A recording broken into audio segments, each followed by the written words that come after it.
आप सबको जय मसीह की। Praise the Lord. मैं अजय साहू आप तक के परमेश्वर के वचन को बांटने के लिए आया हूँ। आज हम सीखेंगे कि यीशु मसीह का आने का उद्देश्य क्या है, मसीह इस पृथ्वी में कैसे क्यों आया और किस लिए आया। आज हम इस चीज को जानेंगे, समझेंगे। इसके लिए हम एक वचन को निकालेंगे, रोमियो की पुस्तक उसका 5वां अध्याय उसका 19 वचन। आप अगर आपके पास बाइबल है, वचन है, तो अपने इस वचन को अपने आंख से देखें और परमेश्वर की महिमा के लिए अपने वचन को अपने हृदय में उतारें। हम निकाल लेंगे रोमियो की पुस्तक उसका 5वां अध्याय उसका 19 वचन। उसमें लिखता है, क्योंकि जैसा एक मनुष्य की आज्ञा न मानने से बहुत लोग पापी ठहरे, वैसे ही एक मनुष्य की आज्ञा मानने से बहुत लोग धर्मी ठहरेंगे। Praise the Lord. एक मनुष्य की आज्ञा न मानने से बहुत लोग पापी ठहरे और एक मनुष्य की आज्ञा मानने से बहुत लोग धर्मी ठहरेंगे। इस वचन को हम जानते हैं, सीखते हैं कि कौन से मनुष्य की आज्ञा न मानने से हम पापी ठहरे और कौन से मनुष्य की आज्ञा मानने से हम धर्मी ठहरेंगे। इसके लिए मैं आपको बताना चाहूंगा, जब यहोवा परमेश्वर ने जब पृथ्वी का निर्माण किया, पृथ्वी की रचना की, तो परमेश्वर ने हर एक चीज को अपने बोल के बनाया। परमेश्वर ने अपने वचन से बोल के बनाया, लेकिन एक इंसान को ही परमेश्वर ने अपने हाथों से रचा और उस इंसान का नाम है आदम। आदम को मिट्टी से रचा गया। वचन कहता है कि अपने स्वरूप में के अनुसार अपने समानता में बनाया, अपने स्वरूप के अनुसार अपने समानता में बनाया। आदम को परमेश्वर ने मिट्टी से रचा, उसके अंदर रुआह को डाला, परमेश्वर ने उसको जीवित किया, उसको जिंदा किया। परमेश्वर ने आदम को महिमा के देह में बनाया था, जिस देह में ना तो कोई दुख ना परेशानी आ सकता था, केवल परमेश्वर से मेल मिलाप और संगति और आनंद जीवन का था। परमेश्वर से मेल मिलाप का जीवन था। आदम ही पहला व्यक्ति है जो इस पृथ्वी में आया, जो पैदा नहीं लिया, वो परमेश्वर के द्वारा से आया था। परमेश्वर ने उसको बनाया था। जब आदम को परमेश्वर ने वरदान की वाटिका में रखा, तो देखा कि इसके लिए एक जोड़ा चाहिए।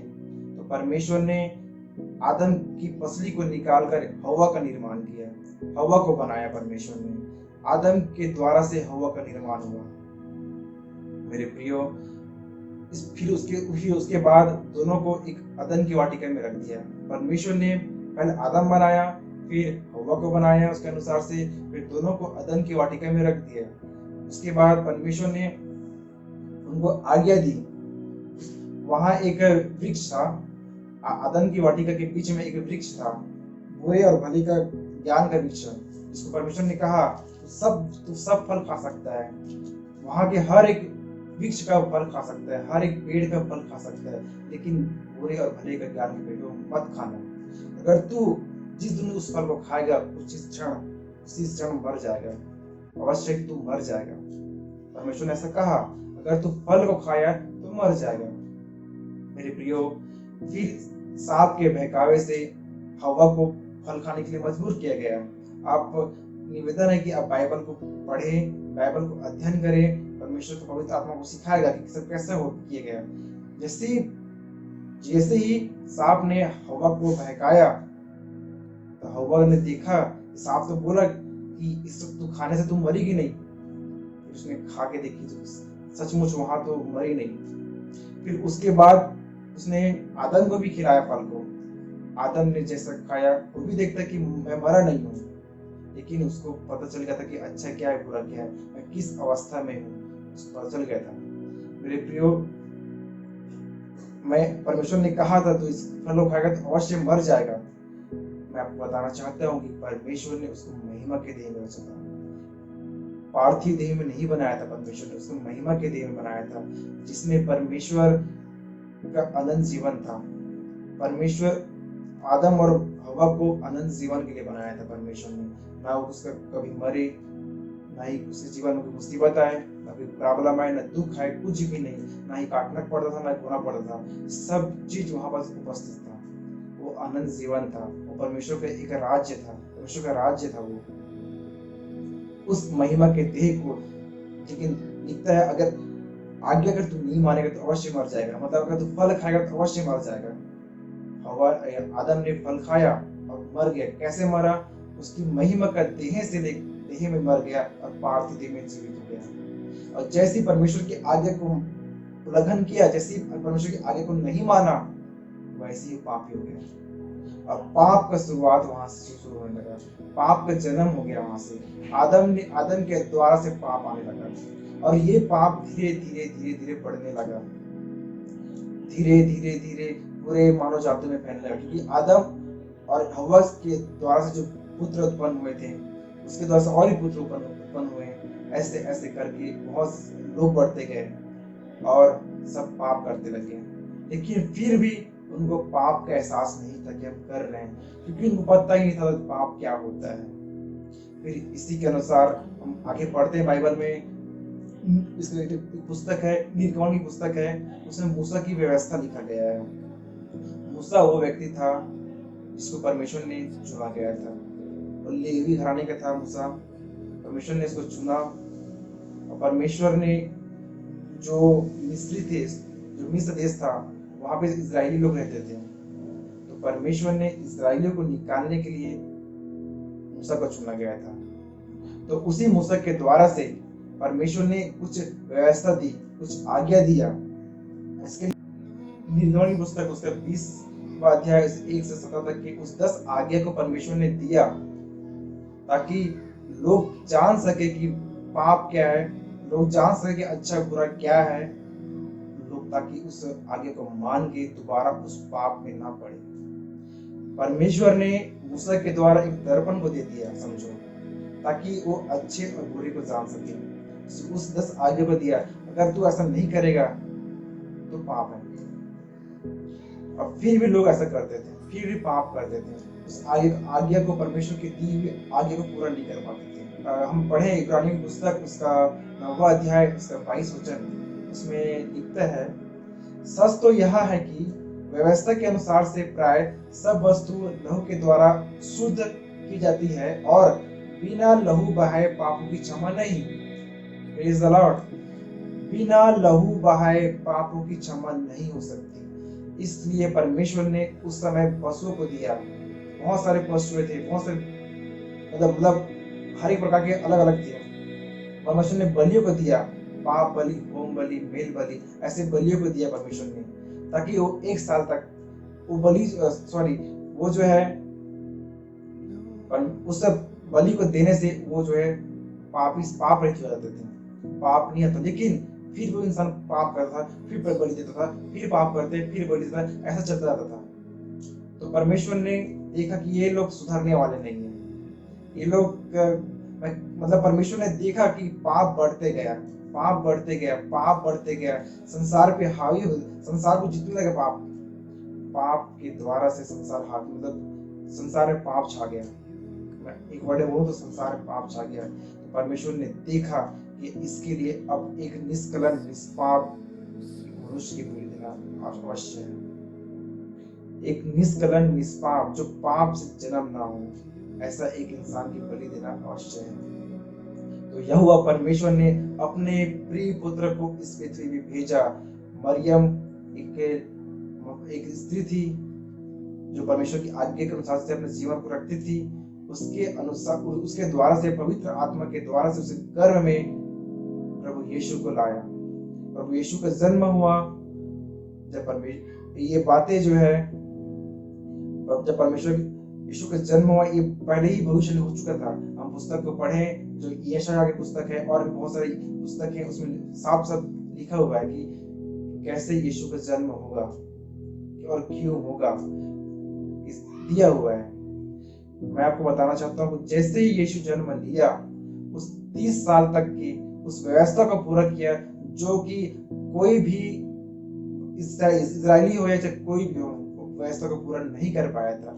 यीशु ने आया, 30 साल तक की व्यवस्था को पूरा किया और साबित करके दिखाया कि परमेश्वर में चलना, परमेश्वर की आज्ञा के अनुसार चलना कोई कठिन नहीं है, बहुत इजी है। उसने इजी तरीके से किया परमेश्वर ने। प्रभु यीशु इजी तरीके से किया उस चीज को और अपने आप को पाप रहित रखा।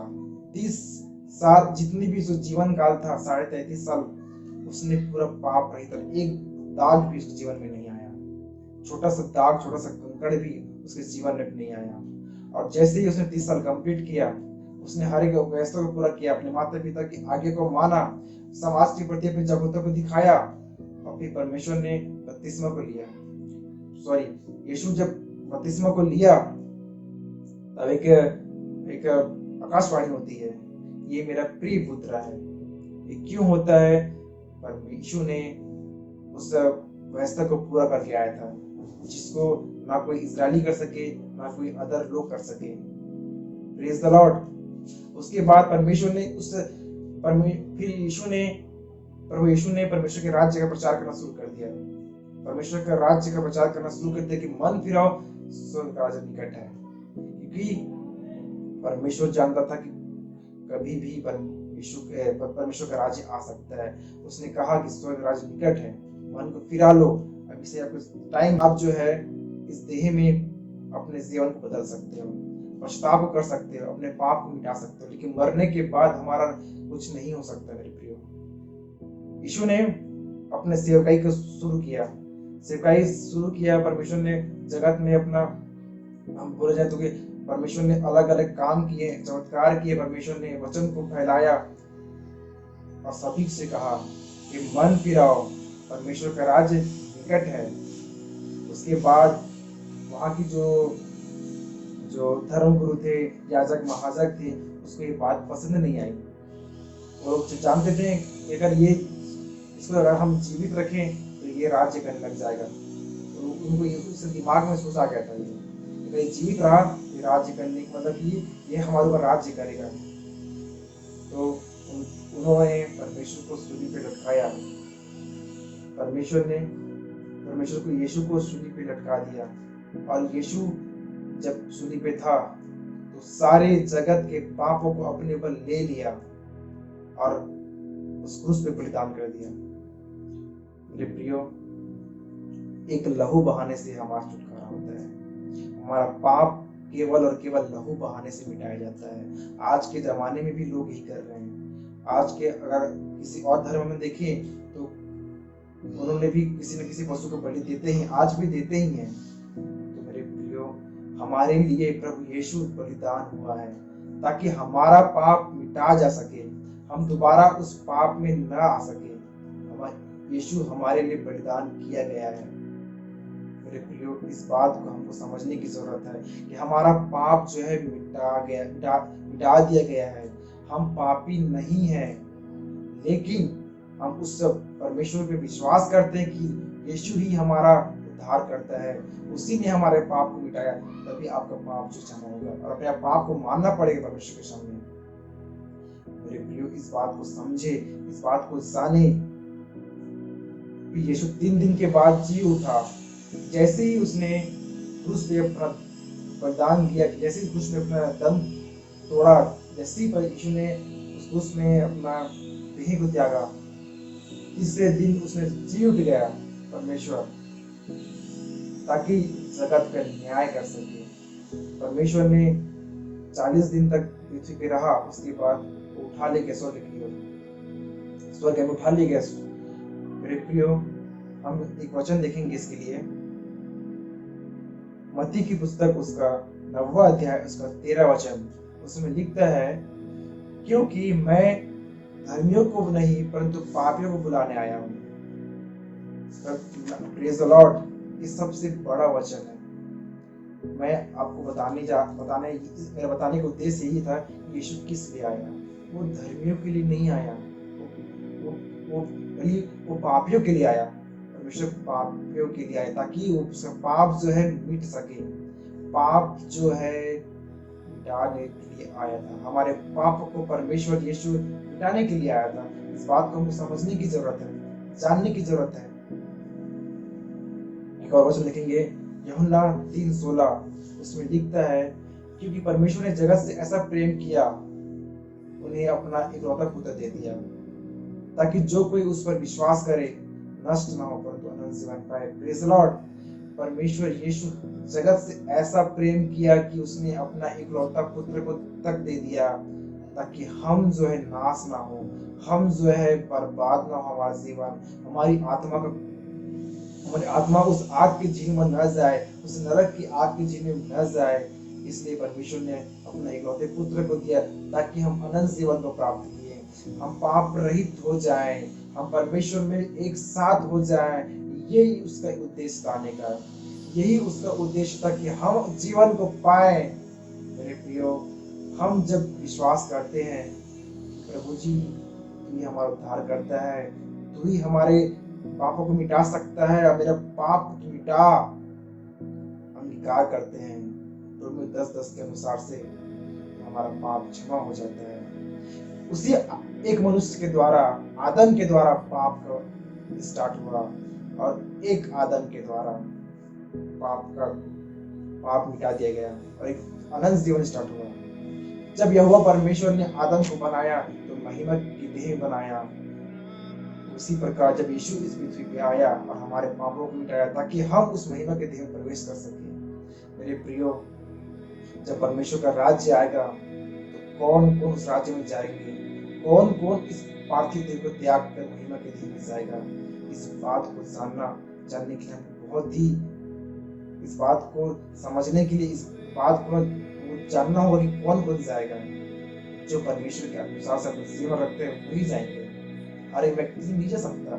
जो परमेश्वर के अनुसार से अपने जीवन को बनाए रखे हैं वही परमेश्वर के राज्य में जाएंगे। यीशु का आने का उद्देश्य यही था कि वो पापियों को पाप रहित करे और अपने राज्य में लेके जाए। मेरे प्रियो, इस बात को समझने की जरूरत है, इस बात को जानने की जरूरत है कि हम क्या है, हमारा जीवन क्या है, हमारा जीवन किसके लिए है। प्रभु यीशु मसीह के लिए हमारा जीवन है। हमारे जीवन में बुराई हावी ना होना चाहिए। हमारे जीवन में कोई ऐसा बात हावी ना हो जो परमेश्वर से अलगाव के जीवन को प्रकट करता है। परमेश्वर और हमारे बीच दीवार खड़ा नहीं करना है, परमेश्वर और हमारे बीच मेल मिलाप खड़ा करना है, मेल मिलाप के जीवन को व्यतीत करना है, उत्पन्न करना है। मैं आपको बताना यही चाहता था कि यीशु आया ताकि हमारे पापों को मिटा सके। ऐसे पृथ्वी में ऐसे कोई नहीं है जो आपके पाप को मिटा सके। एक वही है जो कि कुंवारी से जन्म लिया, बिना पाप के जन्म लिया, 30 साल तक के अपने जीवन को बनाए रखा और फिर परमेश्वर ने हमारे पापों को उस क्रूस पे डाल दिया। एक पापी ना होके भी हमारे पापों को क्रूस पे डाला है ताकि हम पापी ना रहें। वो मरा ताकि हम जीवन पाए, वो जीवित हुआ ताकि परमेश्वर के राज्य में पहुंचने पाए। हमको मार्ग दिखाया परमेश्वर ने, हमारे जीवन को बनाया परमेश्वर ने। इस बात को समझने की, जानने की जरूरत है। मेरे प्रियो, मैं चाहता हूं कि आप इस बात को समझें कि हम कैसे परमेश्वर के हैं, कैसे हम परमेश्वर के लिए हैं, कैसे हमारा जीवन परमेश्वर में है। हम उस आज्ञा को उल्लंघन न करें, हम पाप में न पाए। ये जो आगे नहीं मानता परमेश्वर की महिमा नहीं कर पाता। हमारा काम है हम आज्ञा को माने, परमेश्वर की महिमा करें। हर एक व्यक्ति पापी है, हर एक व्यक्ति पापी है और हर एक व्यक्ति को परमेश्वर के सामने अपने पाप में इकरार करना है, तभी जाके हम परमेश्वर के आने के उद्देश्य को पूरा कर सकते हैं। देखो, परमेश्वर ने हर व्यक्ति के लिए आया था, मेरे लिए भी आया था, आपके लिए भी आया था, ताकि हम पाप रहित हो। हमें अपने पापों को अंगीकार करने की अवश्य है, जरूरत है। इसलिए मेरे प्रियो, अपने पाप को मानो परमेश्वर के सामने, अपने पाप को त्याग दो और बुराई से मन को फिरा दो और परमेश्वर के राज्य में पहुंचने के लिए अपने आप को बना दो। आप सबको जय मसीह की, प्रेज़ द लॉर्ड।